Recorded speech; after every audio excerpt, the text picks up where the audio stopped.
WWE returns to Atlanta July 12th for Saturday night's main event at State Farm Arena. It doesn't get much bigger than this. WWE Hall of Famer and Georgia Bulldog Goldberg takes on the ring general Gunther for the World Heavyweight Championship. And joining me now is the five-time world champion, Bill Goldberg. How you doing? Thanks so much for your time. I'm doing great, man. Just trying to figure out when I got to eat next, when I got to train next, and when I got to run next. I mean, you know, I've been on this program for the past 6 months, and it's all coming to an end. So I better do a good performance out there. No doubt. I mean, getting to step into the ring in what you call your adopted hometown for the first time in a couple years. I know this is an emotional match for you based off of Gunther's comments at a show in Atlanta that you said you were just at with your wife and son. Can you kind of explain the emotions and how real they are behind this match? Well, I mean, it was kind of the first match that I'd ever taken my family to and kind of been just an observer. And I mean, this younger generation, they don't seem to respect us guys that much. And it showed its ugly head that night when Gunther had the gall to open his mouth and mention my name in a negative tone. And, you know, here's the deal.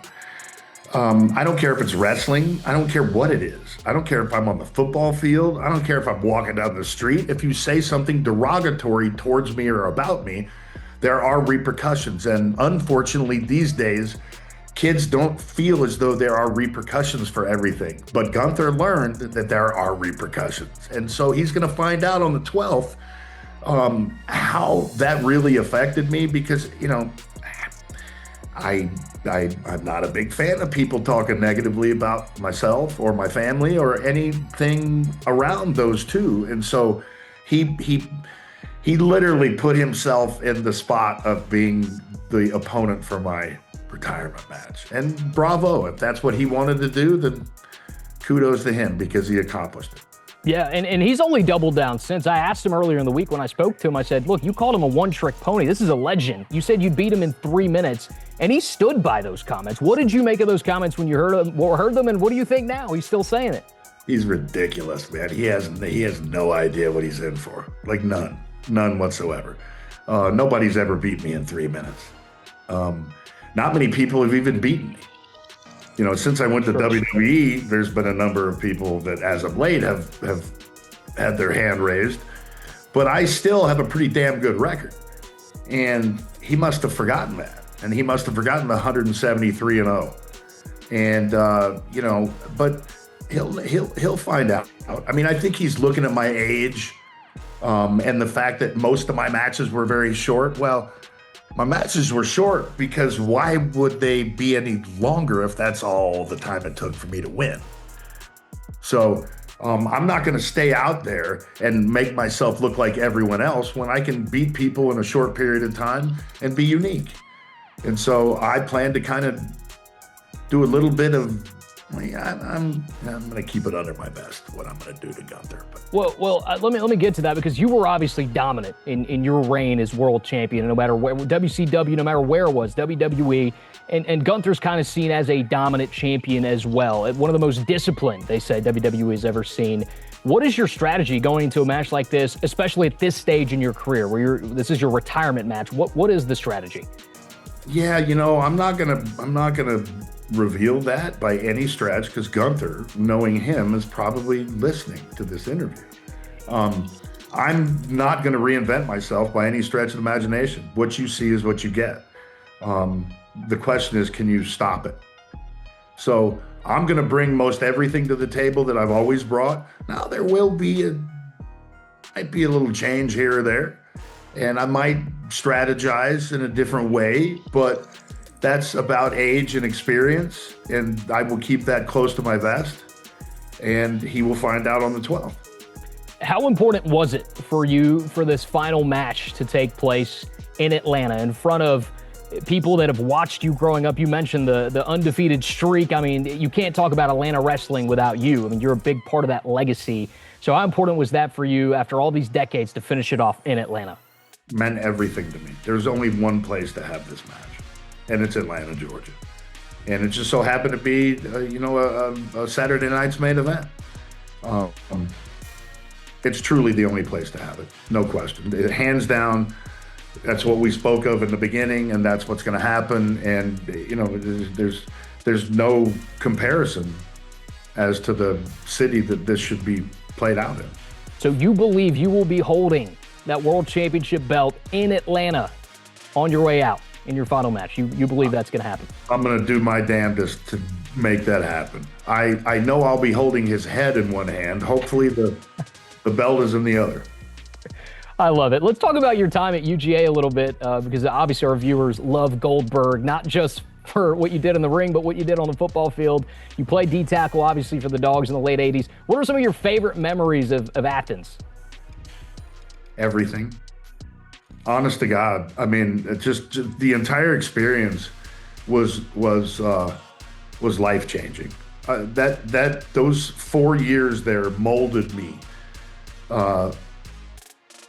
as a human being, as everything. I mean, the friends that I struck up there on the football team and going to university, they'll be at the match.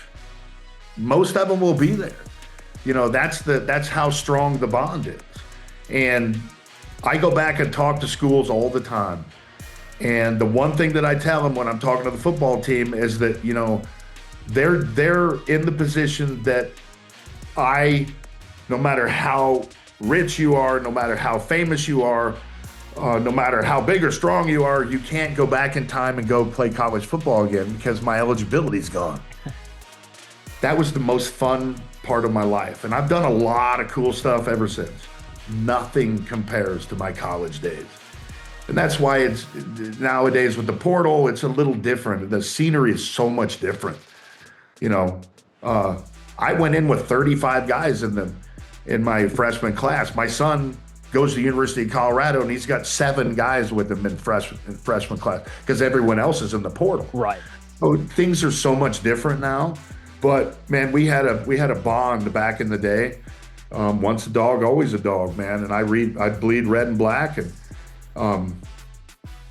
I love Georgia. I do. I love the people, the fans. They were unbelievable. Not only for football, but for wrestling. So there's no other place to have this match. No doubt. You mentioned this current era of college football. A big part of that is NIL. How much money do you think Bill Goldberg makes if he was going to school right now for UGA through NIL? Oh my God, yeah. I'd probably make a little bit. I think because I have an affinity to put a good, entertaining video together. But who knows, man? It's like open warfare. It's crazy. I mean, my son's doing things that I'm doing right now.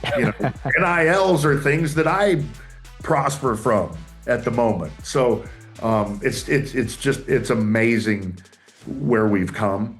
I do believe they need to get paid. There's no question about it. But paying hundreds of thousands or millions of dollars to these kids before they actually hit the field, that's different. So it has to be worked out. It has to be cleaned up. But the state of college football is kind of up in the air right now, if you ask me. No doubt. And obviously Kirby Smart's been a big, proponent of keeping the payments, but also bringing it kind of under control. But that's not all he's done. He's become a leader in college football, not just for things off the field, but of course, back-to-back national championships at UGA, and what he's turned this program into. What excites you the most about the direction this program has taken under Kirby, and what are you most looking forward to moving forward? Well, first and foremost, let's get back to the true brass tacks. Not only is he a great coach, but he's a great human being. And you have to be both. You truly do. And you have to care about your players. And he cares about his players. Every single time I go over there, he's down in the belly of the Butts Mayer building hanging out with the team. And that's how it should be. He reminds me of Glanville a little bit when I was with the Falcons. Now, yes, they are completely different people, but they had that one trait, and they're players coaches. And I'm excited about where Georgia's going. They're the direction is nowhere but up, And like I say, Kirby's wonderful. And as long as he's at the helm, there's nothing but great things to be expected from Georgia.